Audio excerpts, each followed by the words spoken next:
Hey, what's going on, everyone? I am back. Today is September the 1st, 2022. We are going to talk about Michael Saylor today, and about how the Washington, D.C. Attorney General is trying to come after him for tax fraud. You guys can see right here on the article, that is the title.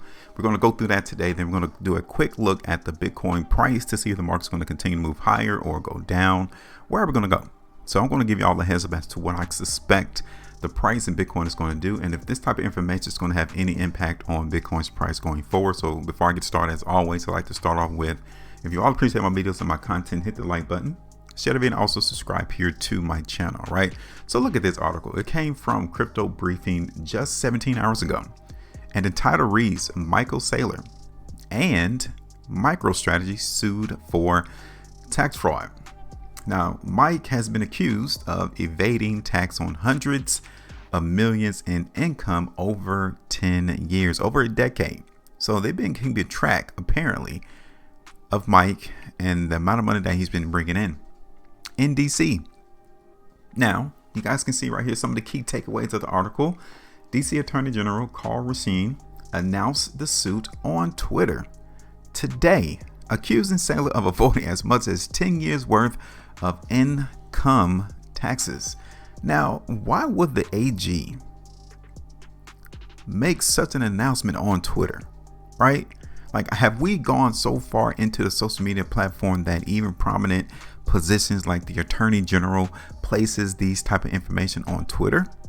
No longer are you making public announcements on television in front of commentators, in front of reporters, telling them what you're about to do for certain individuals, certain people, certain businesses. You can now do this on Twitter. It's amazing. Well, he did it anyway. You guys can see that. Here's the tweet right there. Here it is. Today, we're suing Michael Saylor, a billionaire tech executive who has lived in the district for more than a decade but has never paid any DC income taxes for tax fraud. So they've been keeping surveillance on Mike and said, look, Mike is bringing in a whole lot of money for DC, but he's not paying any taxes off of it. We need to come after him. Now, not only is the AG suing Mike, they are also coming after the company that he was formerly the CEO of, MicroStrategy, for conspiring to help him evade taxes that he legally owes on hundreds of millions of dollars he earned while living in DC. Wow, isn't that amazing? Now, this article, one thing that, a lot of articles try to do, tries to get us to think a certain way about the situation, about what they're trying to implement, what they're trying to bring out. So they went ahead and also added, this is not the first time that Mike and his company has run into trouble with law enforcement. In 2000, so 22 years ago, the Securities and Exchange Commission brought a civil accounting fraud charges against MicroStrategy for misrepresenting the company's financial information for 2 years. Now, the case with that particular situation ended with a settlement that resulted in Mike personally disgorging $8.2 million and paying an additional $350,000 in penalties. This is rich people problems, right? Rich people. For him just to come out with $8.2 million and pay an additional $350,000 in penalties, and here we are 22 years later, and he is still making hundreds of millions in income, right? That's what this article leads us into, correct? Hundreds of millions. So 22 years later, even though he had to pay the SEC for prior law enforcement charges, he is still making money. This is rich people problems. Do you really think Mike Saylor cares about the AG coming after him? More likely, if he's in the wrong, he'll just settle.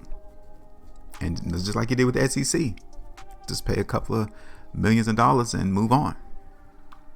Now, let's look at Bitcoin's price, though, because for us, this is what we're more focused on. We're worried about how we can be impacted off of any information that is coming out. So we got that information there. Now, we all know that Mike is a prominent Bitcoin bull. He's a Bitcoin maximalist. But look at the price. I've done a video in Bitcoin on August the 31st, so just yesterday, and you all can see that the price in Bitcoin, you guys can see what I'm expecting. I'm looking for price in Bitcoin to continue to fall. Now, we're starting out on a new month, so the thing that I'm going to add to this particular video is just to show you what the monthly price bar looks like in Bitcoin, right? So again, nothing's changed. I'm still looking for price in Bitcoin to continue to descend, to continue to go down. Now, is the news of Mike being sued impacting that? Who knows? That's why I don't care less about the information or the news that's being displayed on a daily basis, because we will be running ourselves amok if we continue to listen and see the type of information that's being construed and thrown out on social media platforms. We just need to zoom in and focus on the money, which is the price chart. So again, nothing has changed since my last video. Real quick, I just want to bring to your attention this article about Mike and MicroStrategy being sued by the DC Attorney General.